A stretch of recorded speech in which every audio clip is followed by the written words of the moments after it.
ഈ പുതിയ അപ്ഡേറ്റ് നമ്മൾ മലയാളികളായ ബിസിനസ്സുകാരെയും സംരംഭകരെയും എങ്ങനെ ബാധിക്കും, നമ്മൾ എന്തൊക്കെ ഈ കാര്യങ്ങളിൽ ശ്രദ്ധിക്കണം എന്നുള്ള കാര്യം പറഞ്ഞു. ഈ പുതിയ നിയമം അനുസരിച്ച് ഒരാൾ ഒരു ചെക്ക് കേസ് ആയിക്കഴിഞ്ഞാൽ തന്നെ ആ ചെക്ക് കേസ് ഓട്ടോമാറ്റിക് ആയിട്ട് എക്സിക്യൂഷന് പോകും.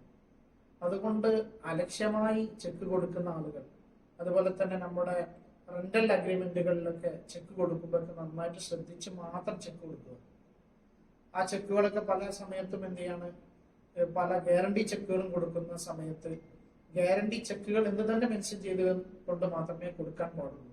അതുപോലെ തന്നെ റെന്റൽ അഗ്രിമെന്റുകളിൽ നാം പാലിക്കേണ്ട മര്യാദകൾ അതിനെ നിയമാനുസൃതമായിട്ട് മാത്രം നാം ചെയ്തു കൊടുക്കുക. അല്ലാതെ അലക്ഷ്യമായിട്ടുള്ള ചെക്ക് കൊടുക്കുന്ന ഒരു സമ്പ്രദായം നമ്മുടെ ഭാഗത്തുനിന്ന് ഉണ്ടാവാൻ പാടില്ല.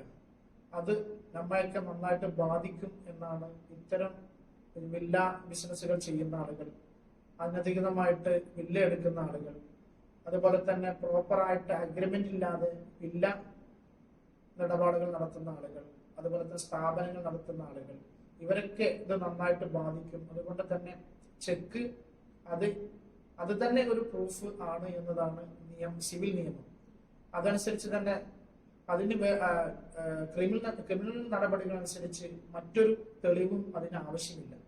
അതുകൊണ്ട് ചെക്ക് കൊടുക്കുമ്പോൾ ഗ്യാരണ്ടി ചെക്ക് ആണെങ്കിൽ ഗ്യാരണ്ടി ചെക്ക് എന്ന് തന്നെ മെൻഷൻ ചെയ്യണം. അതുപോലെ തന്നെ വില്ല ഇടപാടുകൾക്ക് കൊടുക്കുമ്പോൾ നന്നായിട്ട് ശ്രദ്ധിച്ച് മാത്രം നിയമാനുസൃതമായിട്ട് മാത്രം ചെക്കുകൾ നൽകുക. ഇതാണ് ഇതുമായി എനിക്ക് പറയാനുള്ളത്.